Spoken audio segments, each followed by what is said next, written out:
আজ কিন্তু শ্রাবণ মাসের প্রথম সোমবার, তাই আমি সকাল সকাল উঠে রেডি হয়ে নিয়েছি। উনি কিন্তু এখনও ঘুমোচ্ছে। আর আমি চলো ঝটপট পুজোটা দিয়ে নিই, কারণ এরপর আমাকে স্কুলেও বেরোতে হবে।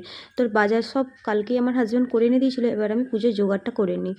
এখানে আমি ধুনুচিটা সেজে নিচ্ছি, আর ধুনোর স্মেলটা আমার কিন্তু খুব ভালো লাগে জানো। এরপর প্রদীপটা জ্বেলে নিয়ে, আচ্ছা তোমাদেরকে তো দেখানোই হয়নি, আমি কিন্তু দুটো মালা এনেছি। আমি না, আমার হাজবেন্ডই এনেছে। তো এই মালাগুলো আমি শিবকে পরাবো আর একটা আমাদের বাড়ির লক্ষ্মীকে পরাবো। তো চলো চন্দনটা বেটে নিই। চন্দনটা বেটে নিয়ে আমার মোটামুটি জোগাড় কমপ্লিট হয়ে যাবে। আমি আমার মতো করে এই পুজোটা করতে পছন্দ করি। তো তোমরা কারা কারা শ্রাবণ মাসে সোমবার করো অবশ্যই আমাকে কমেন্টে জানাবে। তো আমার পুজো কমপ্লিট, আর আমার শিবকে কেমন লাগছে অবশ্যই তোমরা কমেন্টে জানাবে।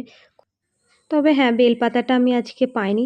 তো যাই হোক, আমার পুজো দেওয়া কমপ্লিট। তো তোমাদের সাথে দেখা হচ্ছে নেক্সট ভিডিওতে। বাই।